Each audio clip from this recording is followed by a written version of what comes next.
you are probably the only person in this world that I know that would hear the story of Dr. Martin Luther King getting a PhD at 26 and think, I think I could do better. Like, who in their right mind would be like, let me beat Dr. King? So you got to tell me like the story of. I did a book report on Dr. King, and I read he had gotten a PhD at 26 years old.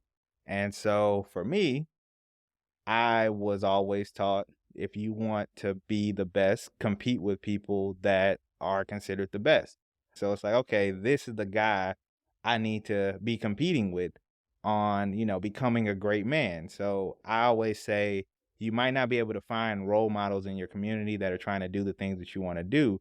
Be comfortable looking through history, be comfortable, competing with people, even if it's a one-way competition, and follow people's example, even if you don't know them. So for me, Dr. King was the only person I knew who had a PhD by the age of 26. I was like, I want to do it at a younger age because It's a competition. yeah, not to mention, to be fair, he had a lot more stuff to overcome to get that degree.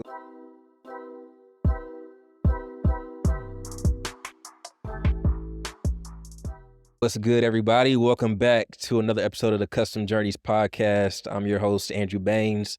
Before we get started, if you haven't yet, you are missing out. If you haven't subscribed yet, make sure you subscribe. Also, follow us on all social media platforms at Custom Journeys. That's CUSTEM Journeys, JOURNEYS. Man, I am very excited about today's episode. I say that a lot, but this one has been probably 10 months in the making. It's been a minute. So one of our very first guests, Dr. Bohema Aduapong, I think I said the name right, recommended that we interview this gentleman on my right, Mr. Cortlan Wickliff. Extremely excited to learn about his journey through tech, or not through tech, but through engineering. He has a heck of a story. I'm really excited to talk to him today. Graduated high school at 15. Started college at 15. Started college at 15, attended Rice University, studying in biomedical engineering, then went on after graduating to law school at Harvard Law. Followed that up by going to Texas A&M University to get a PhD in engineering as well. So very, very well-established individual. Did all of that, I should say, by the age of 25. So very, very excited to learn about him and his journey today. So Cortlan, thanks for joining. How you doing today, man? Doing fine. About yourself? Doing great, doing great. Man, we've already had such a good discussion off camera, talking about hip-hop, the history of America and everything like that. But I'm excited to finally hit the record button and kind of learn about your journey and what got you to where you're at today. I didn't say what you do currently. Kind of tell us what your current job is. I know you're working at Rice University, but what do you do there? So I actually have a couple jobs. So my Rice University job is I'm the Associate Vice Provost of Academic Affairs. And basically, I do policy for the university as it relates to faculty, and then joint agreements with our institution and other institutions that impact faculty or education. I also just handle whatever random problem might pop up. So they take advantage of me as kind of a pseudo in-house counsel for the provost office when they need a quick turnaround on an opinion about something or some quick assessments of advice on circumstances and things like that. So normally I'll every so often wake up to a string of text messages that I need to reply to with quick opinions on our policy, the law, and things like that. Yeah. And then separate from that, I actually do some legal work and consulting. I have pseudo hung out a shingle. I work with companies in early stages or startups to help them get their governance established. I'll even help them, get founded, their standard operating procedures, governing documents, as well as contract negotiation and review. And it really makes me or gives me a niche in the tech industry because I actually understand the things that I'm negotiating about, whereas your typical lawyer, last time they took a math or a science class was their freshman year in college or their senior year in high school. So I get a lot of business doing that, and then I do a lot of traveling and speaking. Wrote a book not too long ago, and it's called Young and Driven Overdrive. And so I end up talking to a lot of conferences, high schools, colleges, as well as just presenting on issues of compliance, legal governance, how lawyers should interact with the tech industry, things like that. So my goal in life has been not to be broke. And so That's basically anything I can do to not be broke that is legal and moral. Yeah, yeah. Now I have a hard time believing you'll ever be broke. I mean, as many jobs as you got multiple streams of income, but Yeah. that's a good thing to do. So, man, how do you manage all of that? I did see that you did like a book tour, like Mhm. going to different colleges and things like that. And so when you compound like just your Rice job with the law firm that you have, that in itself is a lot. But then adding in like the book and everything, how do you manage all that? So I basically try to write everything down. Scheduling is really important for me. So I tell people if you don't make sure it's on my calendar, it's not going to get done. Okay. And so making sure I get a system in place, as well as honestly, I enjoy a lot of the things I do. So for me, I equate it to editing a contract for me is like a Sudoku puzzle or some, a Mm, crossword puzzle. I Like got it's you. something that I enjoy doing. So I try to balance things I have to do with making sure that some of the work that I'm doing is enjoyable. So me going out and talking at a high school when I was on that tour, I sometimes did 5 speeches a day. So I'm standing in front of kids for, 40 straight minutes speaking and then doing, 20 to 30 minutes of Q&A, sometimes doing that 4 or 5 times a day. Well, that's a lot, but I enjoy that It interaction. gives you energy, you Yeah. know. And so it's all about balancing what you have to do. Like everybody has aspects of their job that are things they have to do that they don't like, but finding a job and finding things to do that majority of it you like. Gotcha. No, I mean, I think that's important. I think that if you can do more of the things that you enjoy, it gives you energy and you're Mhm. fulfilled, like you're more motivated. Yeah. So, And so it's just helpful if you really think about the things that you enjoy doing. yeah. So, for example, we were talking about my classmate. She absolutely loves being in the lab. She is somebody ever since college. Uh she doesn't know this, but my mom still asks about her because my mom had actually attended I did an event where I basically had all of my classmates showing off their different labs to students to encourage them to want to major in STEM. Hers was a biology lab, and mom was so, impressed with all of what she was doing in that biology lab and her enthusiasm, her intelligence. And that's something that excites her. And so that passion is something that's evident.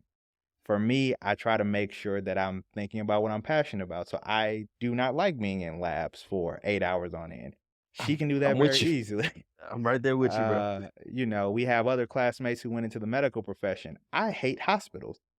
My mom, for a long time, wanted me to go to med school, and I just had to break it down to her. Like, if I stand in a hospital for 8 to 12 hours, I'm going to be miserable because it's just the environment drains my spirit. I remember going to go, I was I was visiting a friend who was in some type of medical program, and I was studying in their library, and I could not concentrate because their library was a converted wing of a hospital, and just the Mm, the ambiance of the vibe. room Yeah. completely shot me. So it just making sure that I'm in an environment that puts me at ease and puts me in the zone.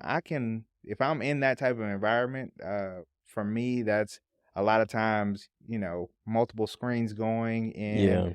with some music blaring. We had a big music conversation that puts me in the zone. I can be working on contracts for 5, 6, 7 hours on end.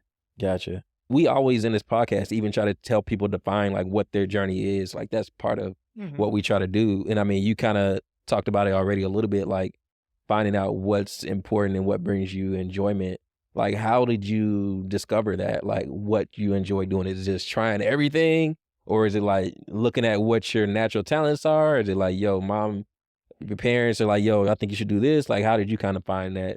So for me, it was strategic trial and error. I add the strategic on there because you do not need to try everything.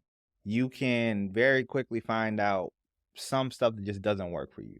So if you're like me and you were in biology lab and cutting open the pig fetus was not like exciting to you, that wasn't something that was intriguing or interesting, you're just looking at it like, why am I cutting this open? Yeah, Then the medical profession is probably not for you because you don't need to try cutting open a cadaver if you realize that the pig carcass didn't work for you. In similar Good point. fashion, if you are somebody who you don't like working in your college lab, you probably aren't going to like working in a corporate lab. And so, doing that strategic trial and error, for me, when I was in law school, I didn't know whether let me back up and say, I knew I wanted to get a PhD before I went to law school, but law school money was enticing me to say, do I really want to go straight into this PhD program? And I was considering Mm, whether or not that law degree was enough for me. Because if I'm being very honest, there is no job I can get now that I have a PhD that I wouldn't have been able to get without it. It's just if I'm being honest, I call it FU credentials. It's when somebody sees you walk in the room and they're wondering, why is this black guy here? Like, is he somebody's assistant? What are you doing? You get to slide your FU credentials across the table. And that yeah. was what that PhD was for me. With that being said, though, I also like the idea of this big law money. My summer gig, I was making 3 grand a week. Um, Mm, and so I tried out different things in law and I actually did a process of elimination. I knew I wanted to live in Houston, but I tried out Austin just in case because, yeah. I had a lot of family there. That was someplace I had lived. Didn't really want to live in Austin long term, but it was good for a summer. Mind you, I'm from Austin. It's just the city's changed a lot. It's not Oh, yeah, the yeah. city I grew up in. I thought I wanted to do corporate law, so I tried out patent law and confirmed I do not want to write patents for a living. Okay. Different things like that to where you try out Yeah. different areas in what I call a low stakes or low risk environment so that you can figure out what you like to do and make sure that you're strategically trying out things so you narrow down what you're interested in. Awesome. No, I think that's great advice. I think when you talked about the pig fetus, I got flashbacks of like sophomore year. The teacher was like, "Hey, if you can cut the pig's brain out of his skull without breaking it, you get like bonus points." And I'm like, "Why are we doing this? Like, this is not for me at all." FU credentials is something that's come up. One of your colleagues is kind of like tried to talk to me numerous times about doing a PhD, partly for that reason. My preferred practice is try to get the FU money, so we're out of like, it's like I can kind of navigate any kind of situation that way. But definitely, I think some people the PhD is the right route for them. Yeah. Well, and so keep in mind, my preferred pathway is I knew that I was not going to do technical research. So what that Gotcha. means is I didn't want to end up basically being in somebody's lab the whole time. And so a PhD in engineering would have well positioned me if that was my route. So it isn't to say Mm, that a PhD doesn't work for anybody. It's just I knew ultimately my goal is to be in somebody's C-suite. So yeah, that to me says a PhD is helpful because it does establish that I know what I'm talking about more than a law degree does. yeah, Because a lot of I prefer to be in the tech industries. So if I'm in tech, people don't respect lawyers giving commentary on technical things as gotcha. much as they respect somebody with a technical PhD doing that. And so that was part of it. And a lot of times you have to navigate. I talk about it in my book, making sure you understand the stereotypes, both positive and negative, that people have about you. So then Hmm. you are actively managing those. I don't think it's not always that you got to disprove stereotypes. You just got to make sure that the correct ones prevail. I gotcha. And so that's something to where I know that first thing people are thinking is you don't deserve to be here. Hmm. So those credentials help establish that. Then the next thing that people are thinking is when they see the credentials, well, now I've made them feel uncomfortable. And so now I have to make sure that I don't do things that could be associated with being arrogant or being a jerk Uh, because that's the next thing they're thinking. So now I have to establish that I deserve to be here. I'm not a jerk, and then that makes people comfortable with working with me. And so that's what the PhD did for me, was establishing that I do have a right to be here. But it isn't the only route of doing that. And I will say that when you're thinking about advanced degrees, just think about what that advanced degree is going to mean for you. Part of the reason why I knew I needed to go to law school was I wanted a PhD in engineering. And if I wanted to be somebody with a PhD in engineering that was in a C-suite, Mm, I needed to overcome the stereotype that engineers can't communicate and can't lead. gotcha. Man, now you've hit on so many things just right there. I'm gonna ask this now. I usually ask it towards the end, but like you talk about wanting to be in a C-suite.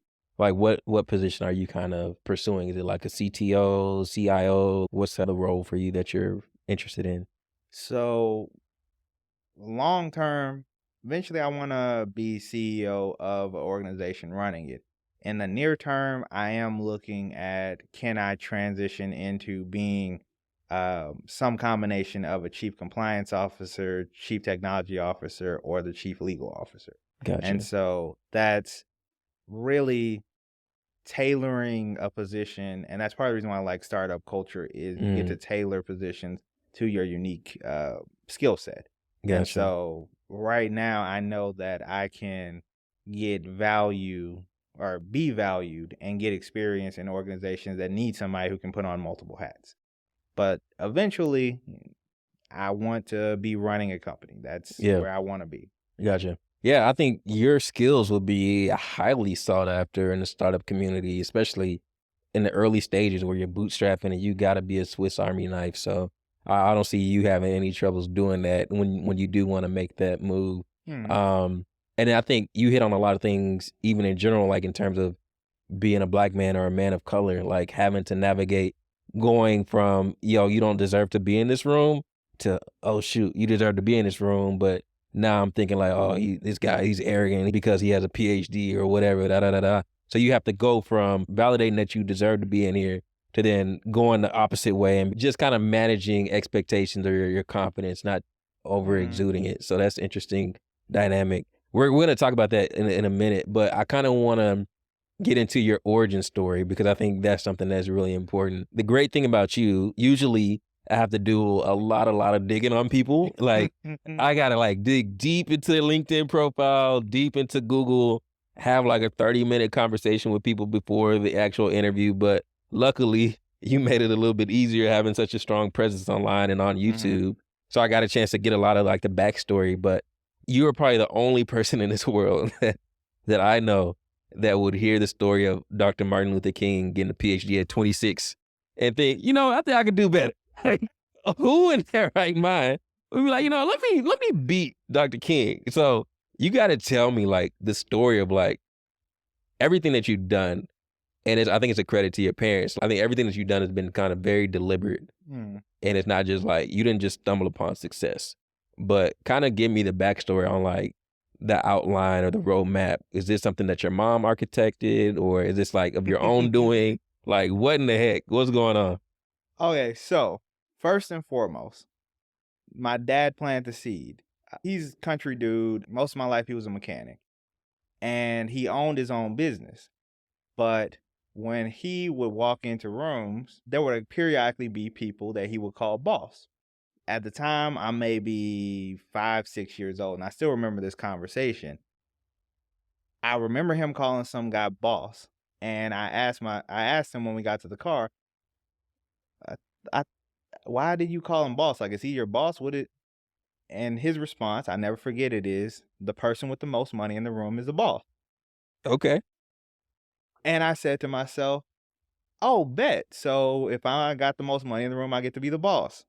Then fast forward, my mom watered the seed. Every time I apparently had very expensive taste when I was younger.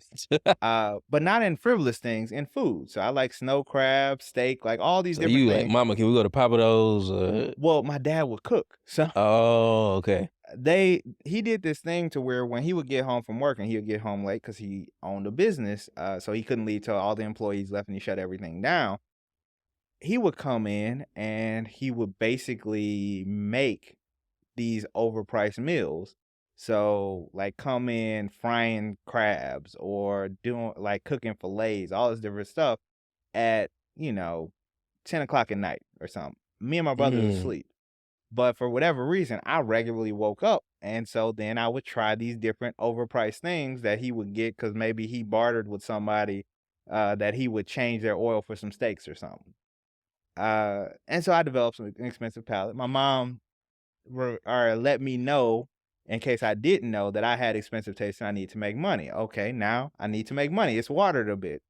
But I think for me, it was whenever I expressed a passion for something, I would ask questions, and my mom and my dad did me the courtesy of answering those questions. And Mm. so I formulated my own plan around when I asked a question, they answered it. Now, my original plan, it changed. Initially, I thought I was going to get a law degree and get a Mhm. medical degree. I knew I wanted to own my own business, be like my dad, be like my grandfather. I knew I wanted to be in some form of tech. I just thought I was going to do engineering, law, medical school. Then I figured pig fetus experience, dissecting it, visiting some hospitals, realizing I hated. Then it became clear that no, This ain't for me. I don't want to go to medical school. I'm good Yeah. on that. And so that morphed into a PhD. But I think one of the most pivotal conversations that I had with my mom that kept me on this trajectory was the thing you're referring to in the third grade. At the time, I'd already skipped a grade, so I think I was either 6 or 7 at the time. I did a book report on Dr. King, Mhm. and I read he had gotten a PhD at 26 years old. And so for me, I was always taught if you want to be the best, compete with people that are considered the best. Well, at the point, and he's the most palatable black civil rights figure for primary education. So Yeah. whenever you're in school learning about the greatest black man in America, you learn about Dr. King. So it's like, okay, this is the guy I need to be competing with on, becoming a great man. So I always say, you might not be able to find role models in your community that are trying to do the things that you want to do.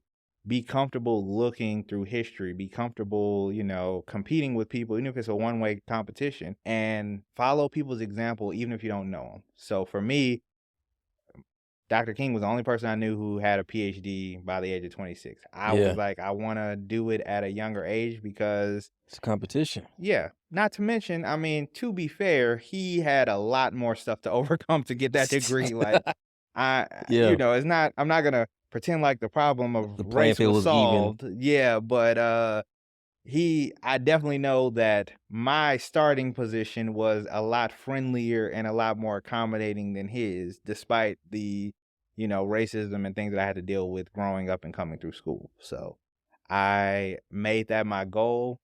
It sounded ridiculous to everybody at the time. I'm pretty sure at the time it sounded ridiculous to my mom, but instead of saying it sounded ridiculous, she said, "Well, that means you gotta go to college Mm. when you turn 15." And when 14 came around, I was applying, and 15 I started. Yeah. Man, that's crazy. I think that really speaks to the importance of, like, the influence and the environment Mhm. that you're raised up in each and every day. 'Cause, I mean, God forbid if your parents would have been like, "That's stupid, Cortland, Mhm. like, that don't make no sense. You have to graduate at 18."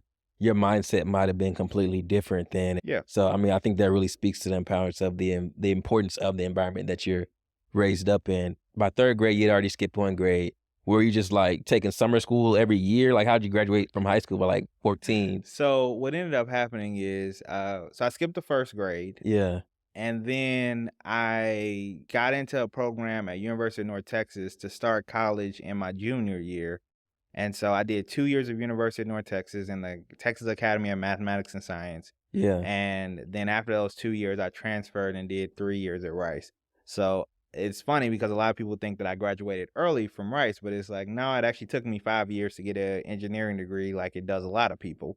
And then gotcha. I did 3 years in law school and finished a PhD in 3 years because I am ever the negotiator. So I made sure I went to a university that would take or that would look at my law school credits and treat those as hours towards my PhD. So Ooh, rather than doing, personally, I don't see the merit in getting a master's degree in the same thing you get a PhD in. So mm, me, ever the negotiator, I wanted them to treat my law degree like it was a master's degree, even though it was another doctorate, yeah, and count those hours. So I finished my curriculum in, I think, like a year and a half, maybe 2 years. And then it was actually funny. I met with my advisor not too long ago. I had successfully defended my proposal at in the spring of my 3rd year, Mm-hmm. and he got reassigned to Texas A&M's Qatar campus, and he came to me in April and said, "It would be really nice if you could finish your dissertation, research and all, by July." So basically gave me you see your look, Wait, you said you? 3 months.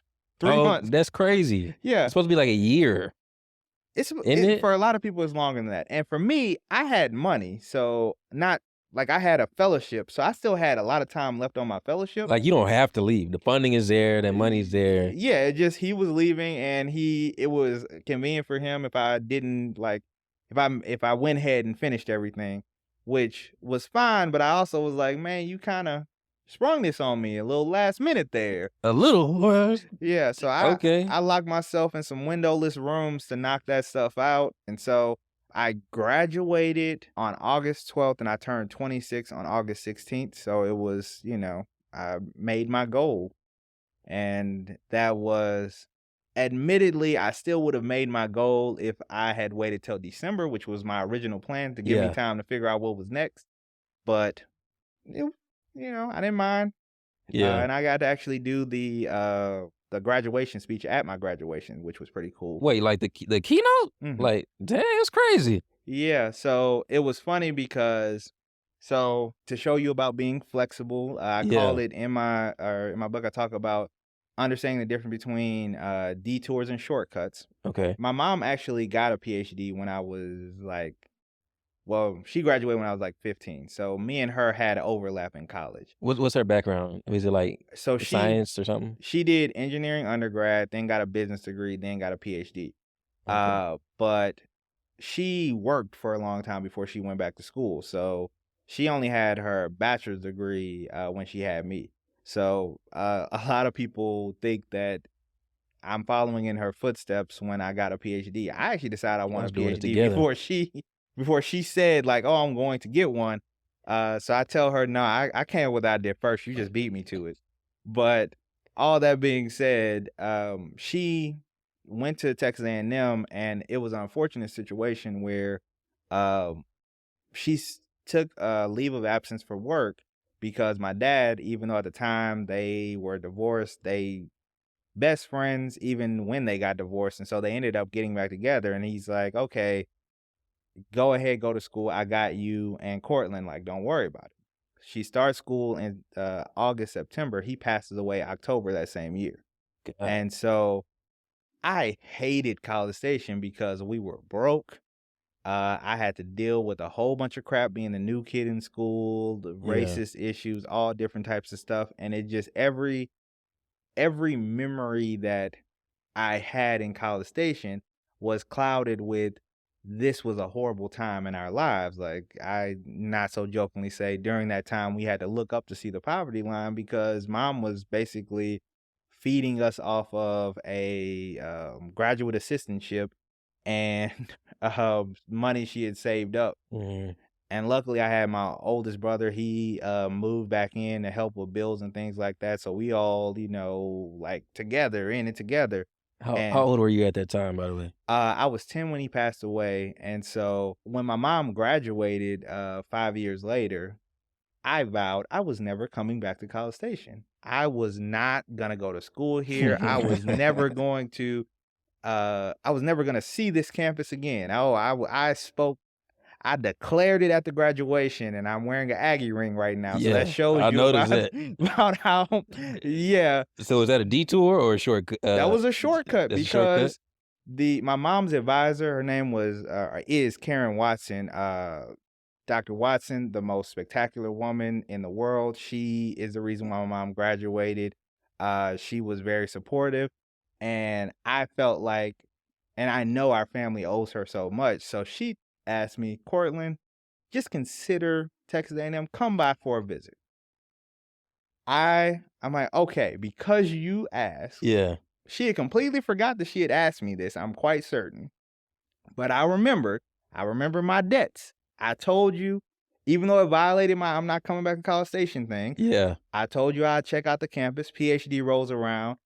I really wanted to actually go to UT. I wanted a state school because I had nothing but yuppie private schools, and I want to be in business, so I needed a good state school in That Texas. network and everything. UT does not do good recruiting. That's something anybody from UT, y'all might want to work on that because coming Wow. out of Rice Bioengineering, Harvard Law School, I could barely get a call back. And when I finally got somebody on the phone, they said, just look at the website. Oh boy.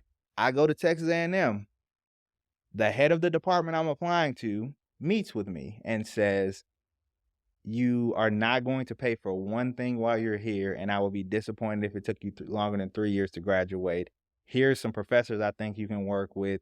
I'm 100% behind whatever research plan you come up with. I'm your advocate. What do I need to do to get you at A&M? You're really like, "Oh, you don't understand. I hate it. I'm not coming." I told myself at 10 I wasn't gonna do it.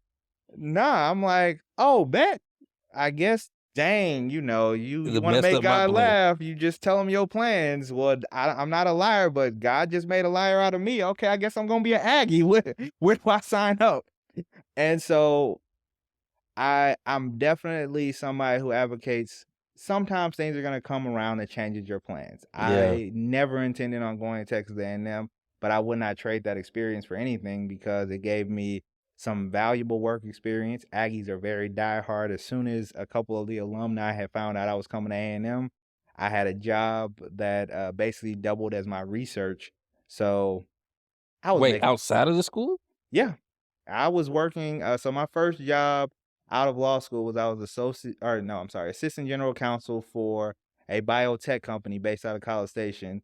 A&M alumni basically was running it, and some of his contacts put me in touch with him. I ended up working there. Got some really great experience Yeah. in the startup sector. I think when I first got there, they maybe had, I want to say, like 20 or so employees. We grew to being well over 100. They ended up getting acquired by Fujifilm. I worked for Fujifilm for about a year in their Mm, North and South American offices. Great experience. And it's because I recognized sometimes life presents you with shortcuts. Don't be so rigid and stuck to your plan that you don't adjust for something that is much better. gotcha.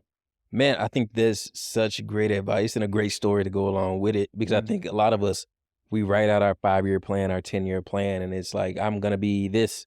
But if you don't open yourself up to being flexible, mm, you miss out on the opportunity to get a free education and not only that, but a great job to come along with it. mm, So I think that's amazing. One of the things that had me really curious about you is your mindset, like throughout this entire process. mm, Like, I think these are not typical things, obviously, that you've done. And you obviously have to have a different type of mindset to kind of really approach problems and approach life the way that you do. So, can you kind of tell me, like, what is your mindset in terms of like, what does success look like to you? Why are you striving for more? And mm. all those kind of things like that. Okay, so I'm going to take those as three different questions. First, the mindset question. Exceptions are made every day. Why not for you? That's something my dad said to my oldest brother, got said to me. Exceptions are made every day. Why not for you? Hmm. Don't assume that just because something is the preferred path or the recommended path, that has to be your path. I'm a firm believer, whether it's school or whether it's on a job or whether it's in life, figure out what the actual rules are and not the suggestions. Gotcha. It was not an actual rule that it should take 5 years for me to get my PhD. It was a suggested course of action. When I go and look at the actual rules, there were certain things that people were suggesting that I do that wasn't actually a requirement. Why am I going to stress myself out? Mm-hmm. Some of these rules were written for people on different pathways than me. Mm-hmm. I didn't intend on being a professor. I was not trying to be on somebody's tenure track. So the idea that I couldn't graduate without a certain number of publications, that's more of a suggestion. That wasn't a written rule. And so being comfortable identifying when something is a suggestion or a matter of opinion versus when something is an ironclad rule. It's an ironclad rule that I can't practice law without being a licensed attorney, but it's not an ironclad rule that you need to major in poli-sci or you need to major in criminal justice to go into law school. Yeah. A lot of times we do these things because we think this is the best route or this is what we have to do. Figure out what you're passionate about, figure out what the actual rules are, and then go from there. And remember that people make exceptions every day, so don't feel like you can't reach out to people. The worst you can get is a no. Yeah. As far as what I deem success, success is honestly just being able to provide for the people that I love in a way that they never have to be concerned about where next meals are coming for or being concerned about paying for something that they need.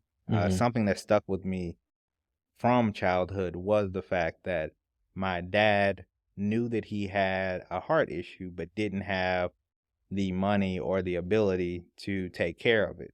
Mm-hmm. Plus, I mean, he was country just like I am, except more so because he actually grew up in the country. So he probably wasn't big on the idea of trusting what a doctor had to say. Yeah. Or changing the diet or anything like that. Yeah, and I was actually talking to my sister the other day, and she didn't grow up with my dad, and so she was asking like, "Oh, did we have a history of heart disease in our family? Because our dad died from a heart attack." Like, Okay. nah, he earned that heart attack. You Damn. remember? No, you remember the 10 p.m. Fillets and Oh yeah, eating like that real heavy and then going to bed yeah, nah, late after eating all that. Like, yeah, drenched in butter. I mean, dude, anything uh, that Tony Wickliff cooked, it was spectacular, but it was highly unhealthy, full of salt, full of so and then on top of that he smoked. Like there was a lot that okay, contributed. yeah, But if he was in a better financial position, he could have lived long. And I gotcha. don't ever want anybody that I care about to have to go through that. So being that financial stability, like I said at the beginning of this, I didn't want to be broke. Well, Mm, that's being broke to me is not about what's in your bank account. It's about how what's in your bank account relates to what your family and the people around you need. And so that's my version of success. And my whole thing is the reason why I'm pushing for more is I got married, wonderful wife, Megan Wickliff, love her very much, fine gotta as say that. heck. Oh no, I ain't gotta say she fine as heck, but she is. Oh No, I'm man, saying wonderful wife. All you gotta like let the wife praise the wife, man. You gotta yeah, get them but it points. helps when it's true. Yes, exactly. Yeah, no, I ain't say that with no like, oh yeah, I got a wonderful wife. Nah, we still enjoying this wonderful honeymoon phase. I'm loving this stuff, That's and what's I want to up. make sure the happier she is, the happier I am, and not that whole happy wife, happy life thing.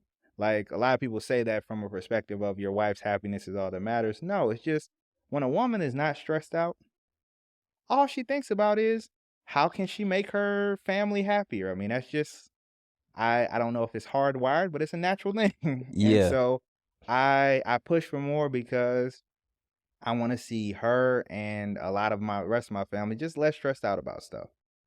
For me, I'm I'm not particularly concerned about bills as a general matter, but I know that I know that my law degree is the equivalent of basically having the ability to go out and print money. Like I go out and mm, find a client, it's minimum a couple hundred an hour, but if I'm getting paid like I'm supposed to get paid, I can get 400 or 500 an hour.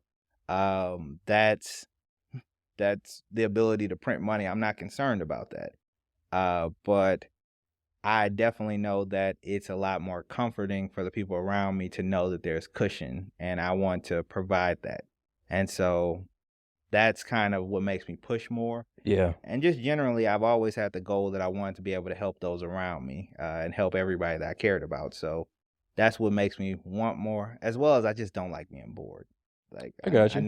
need stuff to stimulate me. I can't get into a lull of doing the same thing every day. Yeah, I could. You definitely seem like the type of person that I could never see you working the same job for like 10, 15, 20 years. I consider this period of time that I'm in right now, I'm coming out of what has been my mostly relaxation period. I mean, I consider my relaxation period because when I was going through school, I was constantly knowing exactly what I was going to be doing 3 months from now. I had uh, a constant goals I was pursuing, and I needed a break. Like, okay, I spent 11, 12 years doing something. On go mode, just Yeah, and it was consistent go mode. Every 3 months, I was doing something new. So I was yeah, either in new classes, I was either in a new job, I was at a new university.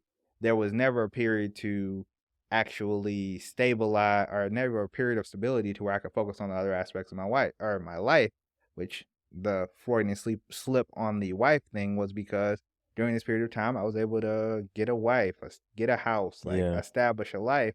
And so now it's time to set those new goals and start moving forward. But the even in the context of me being in academia mhm, and me, I'm making right now probably less than half of what I could be making in other contexts, but it would be more demanding on my time versus Rice. It's a true 9 to 5 job. Um, Even with that, I'm still making 6 figures. Like, it's not like I'm broke. And yeah, so that's because I am a technical person who can communicate with business leaders. And so that intersection of yeah, law and business uh, the um, with the technical side, the R&D, things like that, if you can occupy that space, you're going to be guaranteed some high level employment. That's if you yeah, look at the majority of directors, VPs at your oil and gas companies, if you look at the people who move up the ranks quickly to become CEOs in your tech companies, Silicon Valley, all of that different stuff, they're the technical people who have picked up these non-technical skill sets and these soft true, skills, and they have the emotional intelligence, things like that. And so if you compare your EQ, your emotional intelligence with your IQ, mhm. that technical side, then you are always going to be employed. Yeah, that's a perfect point, and I think that's one of the reasons why, like, I really encourage people to start with STEM. It's the perfect foundation for problem solving, and as you pick up the communication skills and you learn how to communicate these technical problems to people and solve business needs, like, you're in high demand, and I think in my experience, I've seen, like, when I did undergrad in engineering, like, we had a senior design project, right? Hmm. And we had, like, a business plan competition where we would partner with the School of Business, and for 1 year or 2 semesters, whatever, you would partner with them, and they would try to, like, monetize your idea. I think that discussion needs to happen even earlier because it shouldn't be, like, this great divide between, "Hey, you guys are learning double and triple integrals and derivatives, like, don't talk to anybody about anything else, and you guys are learning business and marketing and everything else." Like, I think there needs to be more interaction and engagement there. I think it'll only help, like, the talent that we graduate from these universities and everything, so I would love to see that. Just, like, as you were talking, I just kinda thinking, like, it would prepare students so much more for, like, what the real world is like, because when you work in corporate, especially as an engineer, most of the time you're doing project management versus like actual derivatives, integrals, statics and dynamics or whatever. Yeah. I mean, honestly, while I was at Rice undergrad, I became a one of the probably the better circuit designers and people are programmers in the bioengineering department in my time frame at Rice. Yeah. I was taking a bunch of electrical engineering classes, and that skill set was wonderful to pick up. But as much as I enjoyed it, I haven't built a circuit in what 15. Well, I won't say that long. No, it's been uh 10 or 12 years. The closest I come is I took apart a TV to fix it by replacing some capacitors in it.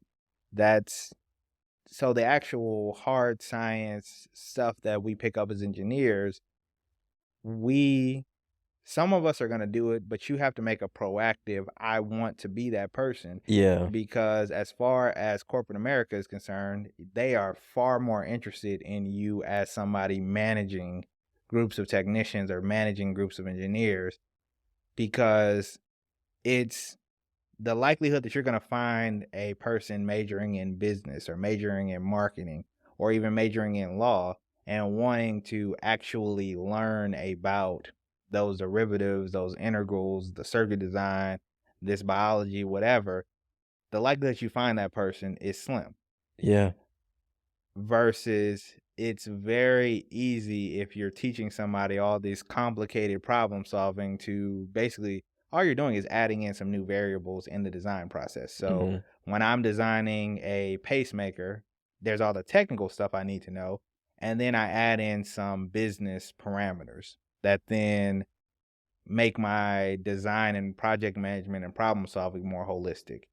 And so companies, universities, everybody is finding it easier just to add in those couple extra things, whether it's in undergraduate education or programs that get engineers and technical people to go back and do some form of business degree or business certificate, either or. But Yeah. once you become one of those people, you are very much so highly valued. Gotcha. And where did you going back to your, like, business acumen and everything that you gained, like, you went to undergrad for engineering, PhD in engineering in law school. Where'd you kinda gain that knowledge and experience from a business standpoint? So admittedly, I've always been around entrepreneurs, people engaging in business and business leaders. That was partially by accident of just my birth and the people I was born around, and partially because my mom and dad prioritized making sure to introduce me to those people. Mhm. And so I learned a lot just by engaging in those problem solve or engaging in that problem solving at a young age. So sometimes it's not necessarily about the stuff that you learn. I got a business certificate from Texas A&M. I did learn a lot in my corporate law classes, but um, I didn't learn about running business. I learned about starting businesses and contract law Mm. and things like that. The learning of my business acumen, that's something that came earlier, honestly, Mhm. but it goes back to the conversation we were having about stereotypes. I knew that a PhD in engineering meant that I was going to be stereotyped as somebody who didn't Mm. understand business. So the law degree, the business certificate from Texas A&M, and some of the strategic moves I've made since have been to establish that I am not the traditional poor communicating engineer. And so sometimes you're not necessarily going to school to learn something Mhm. as much as you are going to school to get a credential. And I Gotcha. will say that, whatever you get from a university, make sure you get that piece of paper. Like that's the only thing you can get at a university you can't get anywhere else. Okay. And a lot of times, especially when people are in STEM majors, they one underestimate how difficult their undergraduate experience was relative to everybody else. So I've gotten 3 degrees and done a whole lot of classes. Nothing's been harder than an undergraduate engineering degree. Really? Yeah. There there's no amount if you think about the amount of work we had to do, Yeah. there's no next level. Like unless you just don't want people to leave their rooms, you can't have more than, what we had some problem sets that took 8 Y hours, 10 yeah. hours. Like there's not enough reading for you to assign that would take that amount of time. So if you're Yeah. in law school, like in law school, two things happen. One, and this is for anybody considering law school, a rule of thumb is that the more difficult the school is to get into, the easier it is to graduate from. What? Yeah. Like, So you mean in terms of, like, how hard the material is to, like, learn and whatever? it's a combination of things. So one, the highest ranked school is going to make sure they attract the best faculty. So you're going to have Okay. people who can explain stuff particularly well to you. They're also going to get more Oh, available practical experiences. So you get to have more internships and more co-ops, more clinical experiences, which makes the material easier to digest. yeah. But then thirdly, nobody wants to flunk somebody out of Harvard, so they make it very hard for you to get a flunking grade at the Yales, the Harvards, the Stanfords of the world. Yeah. Like your first year in law school is the hardest year of law school you're gonna have. Yale is the number one ranked law school. They don't grade you your first year. They give you one pass and one fail for each semester. So in order to fail at Yale, you have to basically fail all of your classes or a majority of your classes. Wow. So you're just not going to flunk. And then when you're looking for internships from Yale, it's very hard for people to assess your talent relative to your classmates. So they just have to assume if somebody from Yale is applying for this job, that person from Yale is the best. Wow. Harvard does something similar where they have a pass-fail system. And I think to get a failing grade, you have to Pascal petition. system? Yeah, so Okay. they have like a tiered pass-fail system. They have a Dean Scholar, which is the highest level. They have a high pass, low pass, and then they have fail.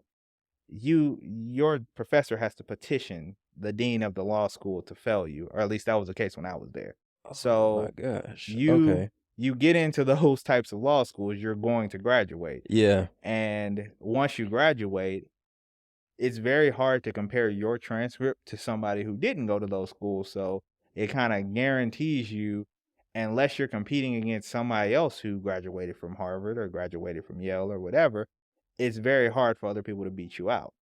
It's not to say it's impossible, because if you're dealing with a valedictorian from UT Law School that's Yeah. ranked, I think their school was ranked 12. Uh, okay, the valedictorian of UT Law School can beat out Yeah. somebody who didn't graduate with honors from Harvard or Yale, but I got you. But you're majority of cases is yeah, you're gonna get that job. I mean, it's very difficult for you not to get that job. okay. And so that's something to where make sure that you're not self-selecting your way out of these top tier schools, because if the worst you can get is a rejection, apply. Yeah. I mean, and the same thing even applies to undergrad. There's a lot of resources at these higher ranked institutions. You can see their 4 and 5 year graduation rates. I think Rice's 5 year graduation rate is sitting over 90%. And embedded in the 10% that don't graduate in 5 years are some people who are professional athletes, or they transfer universities for whatever reason, or Really? a whole lot of other random things that Rice still finds unacceptable. So I've been on working groups where they're like, hey, we want that 90% to get closer to 100%. What do we need to do? Versus you look at some other schools, like if you go to an unranked school, you might have a 10% 4 year graduation rate. That means you got to be the top 10% to graduate from that university with a degree. So looking Wow. at those graduation rates, looking at what does employment look like after you graduate. So there are some universities that you graduate from that you're guaranteed a certain minimum level of employment for the rest of your life. There are certain degrees that you graduate with. You're guaranteed a certain minimum level of employment.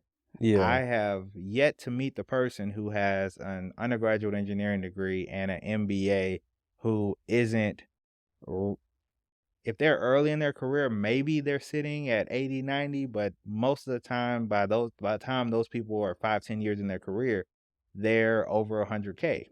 And if they're not, they need to go looking for other jobs, because you should be over 100K if you have some work experience and those two degrees combined. Yeah. And so just doing your homework to make sure you set yourself up.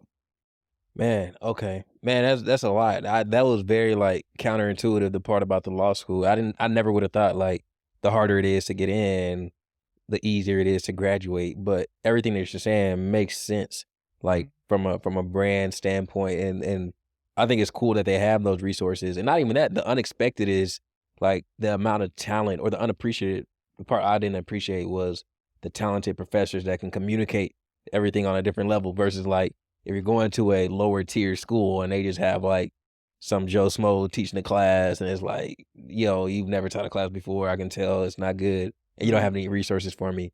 So I think all that's really important. And even the part about like nothing's harder than the undergraduate degree. I had to really go back and think like I remember my classmates who were not engineering students, and it was just a completely different experience for college for them versus me, or even my wife. Like we were dating at the time, and like she had so much free time. She was Mhm. like, "Yo, let's come over and watch TV with me." Yeah. And I'm like, "You don't have no homework? Like, what's Yeah. going on? Like, what time you on?" So Yeah. I remember first year in law school, everybody was like, "Oh my goodness, we have 5 hours of reading tonight." And my reaction was, "Oh my goodness, we only have 5 hours of reading tonight. What am I gonna do with all this free time?" Because I'm coming out of my senior year where I had yeah. my senior design, and Oh, they tried to kill us. oh yeah, and then, you know, I'm not hating, and I'm not gonna put nobody's names on blast, but my senior design group, they were very questionable. And what made it worse was something that I didn't know at the time is messaging is important. So they kept putting me on blast in front of our professor, making it seem like I wasn't doing what I was supposed to do. Yeah. So I ended up, I think, getting a lower grade than them. I never got to confirm this, but I'm pretty sure that my grade got dinged because they were saying that I didn't do enough work. We were in a Uh, year-long senior design class. yeah. The first semester, I built our prototype by myself. Dang. Solo dolo, completely on my own. What made it worse is, and I tell this story a lot when I'm traveling, as a story about you needing to reward yourself for the effort and not the outcome, Yeah. because That's a good one. I need yeah, to do that. But okay, keep going. yes, because in this particular context, I had spent a week basically solo building the circuit board to make a functional prototype and doing the programming because we were trying to build a cardiorespiratory monitor for babies that could be like strapped to them. And Mm. so one strap would do an output of both your breathing rate and your heart rate. Okay, cool. And so, but there was some circuit design to be able to get those signals down to something that was manageable, as well as some programming that needed to be done to get rid of noise. Hmm. When it came to LabVIEW, was the most experienced. And then when it came to circuit design, as previously stated, I was, man, I was better than everybody in my year. Like circuit Okay. design, I You was did my that thing. dude, Yeah, I that was that guy. dude. Built this circuit, perfectly functional. I texted everybody. It's the night before the presentation. I'm in the lab by myself. Hey, I got this working. Yeah. I even showed them, I think, a little clip. This was back in 2010, so cell phones couldn't do big Oh, yeah, clips yeah, yet. yeah, yeah, But yeah. I think I might have sent them It's like a still little low picture. pixelated Yeah, video. but you could see it. Yeah. One of my group mates came in and said the wires were not pretty enough. Pretty? Pretty enough? Pretty enough. Boy, They if you were don't not. get shown. So she took the circuit apart to make the wires prettier, but couldn't put it back together because for the viewing audience who's not engineers, understand that the circuit design we're doing are on a whole bunch of little dots that are in this, basically 100 Was it by, breadboard kinda? yeah, it's breadboard. Okay. So it's 100 by maybe like 30 or something. Being able to see which dot goes where could really mess with your eyes. And she wore glasses, and I'm not hating because I wore glasses, Yeah. so she couldn't put the circuit back together. I get all these frantic calls. Mind you, I didn't lay my head down till like 4, 5 o'clock in the morning. My phone's getting blown up by 7. Our presentation is at 3 o'clock that afternoon. I have to rebuild this circuit board. Hold on, bro. So you weren't even there. So like No, you went home like, all right, I did my thing. Like we good to go for 3 o'clock, about to go to sleep, and your phone get blown up. And she took the thing apart because she was like, yo, it's not pretty. yeah, I had to rebuild it, but then I couldn't build the circuit board I initially built because I did like these complex, subtracting circuits. Like I was doing signal processing in the circuit board. I did my thing. Like I'm Okay. telling you, All right, I got I you. had to build something way more simple that worked way less. And so my entire group promised me, Cortland, you saved us. You got us an A for this first semester. Yeah. You You don't can have to take do it easy nothing. second semester. All right. They forgot that promise. Uh, And they kept putting me on blast because they purchased a circuit board a circuit board was given to them from like Texas Instruments. They had no idea what the circuit board did. okay. So, you get like a processing unit. The processing unit might have signal processing happening on that unit. You need to know the schematics to be able to build a circuit to plug into that. Okay. I kept asking like, "Hey, I don't know what this circuit board is doing. Every time I try to build a preamplification circuit, it ends up doing all this weird stuff. Something's going on. Can y'all give me schematics on this board?" Nobody could find the schematics. Old girl who ripped apart my circuit board came in over one break with one of our professors and figured out the thing already had a preamplification circuit, so it was amplifying 1000x the signal, and then I was amplifying 1000x. So we were getting noise that was off the charts. Yeah. And they blame me for that. And so, yeah, Okay. messaging is important. You I gotta make gotcha. sure you are advocating for yourself. Cause yeah, Yeah. No, that's important. I think that's a perfect example of why it is important. Because boy, they definitely tried to flip the script on you, boy. yeah. Like, But I gotten into Harvard by then, so I ain't care. As long as I ain't flunked no classes, I was good. yeah. My last semester in college was the first time I prayed for a C in something. It was heat transfer, But you're a double E, so that or you're bio E. bio E, so that kinda I can kinda see that, but you have, like, such strong electrical background that Mhm. I can see why you wouldn't like the heat transfer fluid Oh stuff. yeah, no. Fluid dynamics, it was horrible. That Yeah, thermodynamics and heat transfers, those were two of my lowest earned grades. And what I mean by that is it wasn't like, I maybe had gotten lower grades by turning in some assignments later, yeah, doing something stupid. Uh but those I earned those, I think it was a C plus and a B minus. yeah. I was so happy for him. I got you. I was like, "Yeah, I did I that." made it. I made it. Alright. Man, we've been talking for a minute. Let me every once in a while, we do, like, a rapid fire round. Mhm. So I wanna ask you maybe 3 or 4 questions and get, like, your quick take on it. Try to limit each answer to, like, 60 seconds or less. Okay, that's fine. All right. So first one, you have like well accomplished, a lot of credentials. But my question is, and you can say factor cap on this one. Um, what you learn outside of school is more important than what you learn in school. Factor cap. Fact. The most important thing that school gives you is your degree and your connections. The things you learn on the job or once you do internships are actually going to be more about what it takes to actually do your job.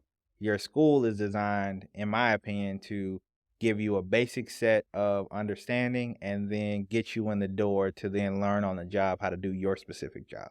Gotcha. I like that. All right, next one. So President yesterday, I don't know when this is gonna air, but yesterday President Biden's like, yo, I'm gonna erase $10,000 to $20,000 of student loan debt. And there's been these discussions about people still not satisfied one way or another, but there's been these discussions about should college just be free. So I want to know your thoughts. Factor cap, college tuition should be free. It's a qualified cap. Okay. So I think that state universities should 100% be free. Okay. I think that if you decide you want to do like I did and go to some yuppie private schools, I do recommend them, but you should have to pay that extra. I mean, that's so I like the announcement for the paying off portion of the student loans. Even after paying on them for 5 years, mine are still sitting at like 230. So Wait, 230,000? oh yeah, I told you Obama kind of messed me up a little Oh bit. Lord, shit, 230,000? Yeah, so keep in mind, I only took out 150K in student loans. Oh, but the 100K of interest. interest accrued on my student loans while I was finishing out my PhD Oh Lord, why did and Obama law do school, that? huh? Why he do us like that? I don't know. But I love them, but dang, bro, like, so I'm still paying off the interest that accrued while I was finishing my law degree and my PhD. I still haven't even gotten to the original principal. Yeah, I'm hurt. So all of this conversation about forgiving student loans, that don't really apply to me, you like cuz 20,000, like, okay, what's yeah, that? Can we yeah, 10x that joint? yeah. I mean, that's so, and I fully accept I passed up a full ride at UT Law School to go to Okay. Harvard, and so I should have to pay. I don't think I should have got that much interest tacked on. I was not aware that that much interest was tacking on. Yeah, yeah, yeah. Uh, It don't hit you in the moment. It's always nah, it didn't. and And if so, they would show you, like, while you're going to school, you might be like, "Oh, I think I'm gonna go ahead and go work." well, so my only regret is I should have paid down the interest at the time, and now Oh, they make it a part of your admissions curriculum where they tell you like, hey, you can pay on the interest while you're in school, which I definitely would have done mhm. had I known that that much interest was accruing. And so I would have liked a little bit more education on that, and a big thing is you can't fault yourself for what you don't know. I mean, Yeah. my fam, we me and my mom have become financially literate together. Like, we're learning this stuff Yeah. because It's just not becoming popular really, like, yeah, and readily available for us. yeah, and there's a lot of stuff that you're not taught, so you don't know. Like, I didn't know. Let me see if you know. How many credit scores do you have? Credit scores? I know they have, like, 3 credit bureaus. So I would say 3. That's what I thought. I couldn't figure out why I would go and look at my credit score on, Credit TransUnion. Karma, and it will be different. So the same TransUnion score, I would look at it at Credit Karma, it will be one number, and Yeah. then I went to apply for a loan or apply for whatever, and Mhm. it will be a different number. Each one of the credit bureaus reports 7 to 10 different scores. So you have about 27 different scores. Oh my goodness. And so that's something me and my mom discovered together. Like, Yeah.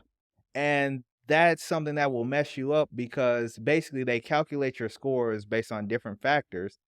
And so there are some scores that are more geared towards home buying, some that are more geared towards cars, Okay. some geared towards consumer. And Okay. so you can actually call up if you're about to apply for some type of loan and ask them which credit score they're going to look at, and they are, you might have to bounce around to a few different people, but they can Mhm. eventually tell you, we're going to look at this particular experience score, this particular TransUnion score. Okay. Gotcha. Man, I'm sorry. That was supposed to be rapid fire, but I Yeah, just got when you I said know. 230, Yeah, no, I was like, "Wait a minute now." yes, I got 100K in interest on my loans while I was in Okay. school. And most of the principal was from law school? All of it was from law school. I didn't have any loan. That's all law school debt. I didn't have any loans from undergrad. Oh, So, okay. yeah, nah, it hurt my heart. It still hurts my heart, Man, it hurts but my soul for you. yes, yes. So, yeah. I'm like, "God Nah, dang, so say I'm less." dropping like 20 to 25K a year just on student loans. Dawg, that's a mortgage. Oh, no, it's Like, more than my mortgage. uh, My mortgage, let me rephrase that. It's more than my mortgage, interest, and the taxes whole combined. PITI. Yep. All that Oh, combined is less than my student loan payment. It hurts. I ain't gonna lie. It okay. does. That's gonna bring me to the next question. Factor cap, a Harvard Law degree is worth the investment. Fact. So you are not paying for an education. If you were paying for education, then nah, the education you get at Harvard is not intrinsically better. You're paying for a network. You're paying to be a part of the biggest network of Black lawyers in this country, aside from Howard. I think they're the only ones that have more Black alum than we. Okay. So you're paying for that network, and it's very much so worth it. So with that network, what comes with that? You can pick up the phone or send an email tomorrow saying, "Yo, I need a new job," or whatever, or like how does that kinda So it's a couple different things. So sometimes it will be jobs, but you also you get permission to think bigger. So are you Mm, picking up the phone to ask for a job, or are you picking up the phone to ask for an introduction so your company can bid on a very prominent contract? Are mm, you looking for a recommendation, or are you looking for a, connection? Like, yeah, and so that network is very impressive. Then also just the name carries weight. At the time that I graduated from Harvard, it was the number 3 ranked law school in the country. Nobody views it that way. And so you're paying a premium on that network. The other thing to consider about law schools is just because a law school is lower ranked does not mean it's actually cheaper. So some of the lower ranked law schools, there are actually some lawsuits that are happening because people are being yeah, what they perceive to be overcharged, and in some cases they are. So just make sure you understand what you're getting into. Though I pay $2,000 a month in student loan, that I can make $2,000 just by billing out billable hours for, you know, what, 5 hours of my time if I find somebody willing to pay. yeah. Uh, that's what Harvard gets you. Okay, gotcha. And this one's kind of related to what we asked earlier, but um, who you know is more important than what you know. Factor cap. That's a qualified fact. Okay. it's important that you know people because they open up doors for you. So a lot of the times, the people that are ahead of you, it's not because they know more than you; it's that they know the right people or they made use of their network. Because a lot of times we have the network, but we don't place the call. Yeah. Once you get in that position, you still got to perform. So you got to know a minimum amount, but once you get past that minimum level, the difference between how successful you are and how unsuccessful you are is going to be based on who you know and your willingness to properly manage your relationship capital and make those calls. Okay, gotcha. And then this last one, and I don't really know the best way to phrase it, but I'll kind of talk about it. So I'm curious about the concept of nature versus nurture, right? So like you're born with a certain level of talent, a certain level of skill and natural abilities, God-given abilities, but also you have the concept of nurture. Like what are you and your community and your support system doing to help facilitate the growth of those? And like if you think about like the parable, you're given like so many skills, but you multiply them, right? And a big part of that is your environment. Of the two, which would you say is more important? Like, Nurture 100%. A prodigy at 10 is a bum by 30 if they haven't done anything with it. So you cannot exist on your natural talent alone. You need to pair that with some hard work. Now, with that being said, it can't just be hard work. Make sure that you're also identifying what the best ways to apply your talents are. You know, if you look at somebody like LeBron James, he is one of the greatest basketball players of all time. If he was a boxer, I don't know if he would fare as well getting punched in the face by like a Deontay Wilder. And so by picking the right sport, he was allowed to hit a level of success that other people are not able to duplicate. So make sure that you're nurturing your talent and applying it appropriately. Okay, perfect. I love it. And then last major question for you, man. This has been a heck of a conversation, but a big part of this podcast, of course, is spotlighting unique and talented individuals like yourself, but then also trying to encourage more Black and Latino individuals to go into STEM career fields. And I think, like I said earlier, like you and your support system, y'all did a fabulous job of kind of like making sure that you had everything that you needed to be successful. But when you talk about you had to look up to see the poverty line, like you had every excuse for things not to work out like the way you wanted them or you envisioned. So I'm very curious, like how, in your opinion, how do we get more Black and Latino youth and young adults to get into STEM? Is it something that we have to do from a exposure standpoint, from a training, resources, whatever? Like if you could wave a magic wand or something, how would we get more Black and Latinos into STEM? Have the conversation early that you are either going to work hard now or work hard for the rest of your life. And that understanding, if we imparted that on more young people, would make a huge difference. Right now, a lot of the people who are avoiding STEM disciplines, it's because they look at the curriculum as being hard and they think if I can't handle this curriculum, I can't handle the job. That couldn't be further from the truth. Oh my God. Yes. So if we would expose people more to the understanding that there is nothing you're going to do harder. I can't speak for all STEM disciplines, but I know there is nothing you are going to do harder than an undergraduate degree in engineering because they have to throw the kitchen sink at you because they don't know what you're going to do.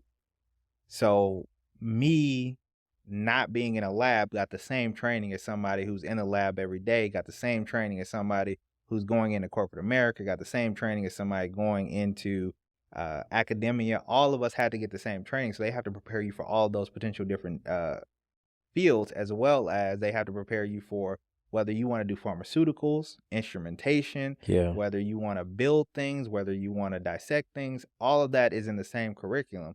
It's hard, but you can sacrifice a little bit now. You talked about not necessarily having as many parties or things that you go to, but you still got to have fun. But you can sacrifice a little bit now, or you can spend the rest of your life sacrificing. Like right now, I'm here casually talking with you because I'm in a position where I have time commitments, but I get to control my schedule. And so if we let people know, one, school is harder than the job, and two, let people know how much money you make. Like that's Tell them, I'm being real. If I tell somebody get into a good law school, your starting salary will be $3,000 a week. Their mind cannot fathom what to even do, and now it's higher, so it's closer to $4,000 or 3,500.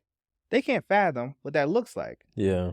That's drug dealer money. That's Yeah, yeah, yeah. that's NBA money. Like It is. It aside is. from the starters who are making those multi-million-dollar contracts, Vet minimum salaries, like, yeah, yeah. you tell people that, because keep in mind the kids that are pursuing those hoop dreams, that are pursuing those rap dreams, they're working way harder than anybody pursuing a degree in engineering. Like, if you serious about that, you're up at 5 a.m. You don't go to bed till, late. You missing out on parties. You're missing out on all these different experiences. You have strict diets. You have all this different stuff you're doing to pursue those hoop dreams for a career that might only last 3 years on average. Mhm.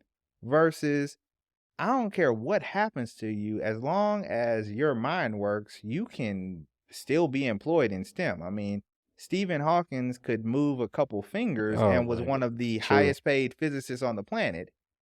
If he was pursuing a hoop dream, that wouldn't be the case.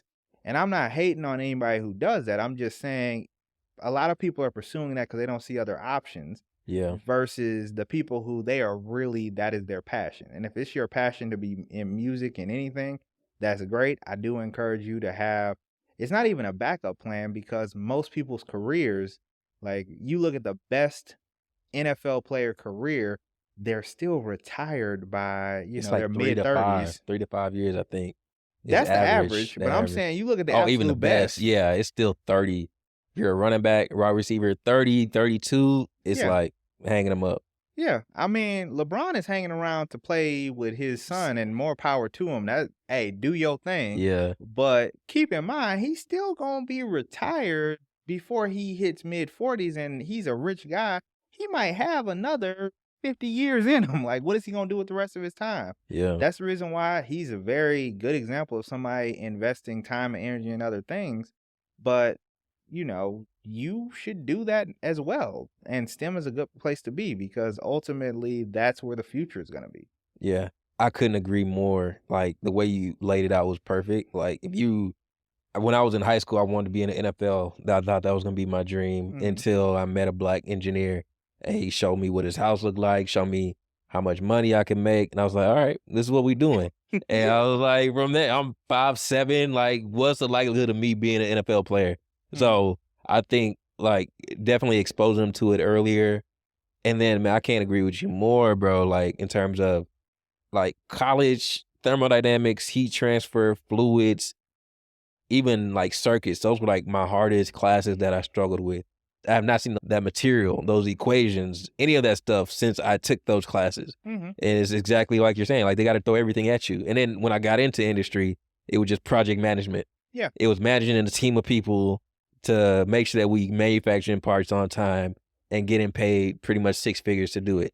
So it's like, Yeah. you set, bro. This has been a blast. But before I let you go, I always want to give you guys the opportunity to promote anything you got going on, tell people where they can find you. You mentioned a book that you've written, and you also did the tour on the book. How can people find the book and all that good stuff? So feel free to let the people know. Hello, Dr. Cortlan Wickliff here. Just want to let you know that you can find me pretty much anywhere just by Googling Cortlan. I work to be the most famous Cortlan in the world. I'm on most social media platforms under CJ CJ Wickliff. And you can find my book, Young and Driven Overdrive, on Amazon. I encourage you to check it out. Good stuff, man. This has been a blast, bro. I love this. I love this. Like, I'm so glad and thankful that, LinkedIn is how I typically source. I'm gonna be brief. How I source most of the guests. Sometimes it takes a while, but this is definitely worth the wait. Mhm. And I'm really glad that you came over to chop it up with me and kind of tell your journey. I think our audience can really gain a lot from what you've done, and I look forward to like the future for you, man. I could definitely see you being in this kind of environment in this CTO, CEO role of some tech startup. So, wish you nothing but the best. Yeah. And if y'all have any opportunity, do feel free to reach out. I'm easy to find. as well as I do a lot of traveling and speaking. So I'm actually planning on being in the Austin area next month and then working on Chicago and a couple other places. Awesome. Awesome. Yeah, do that. So, yo, I appreciate you all for watching. Again, if you haven't subscribed yet, you're really doing yourself a disservice. Make sure you subscribe to us on YouTube. Also, again, you can find us on all social media platforms at Custom Journeys. That's CustomJourneys. It's been another great episode. I'll see y'all next week. Peace.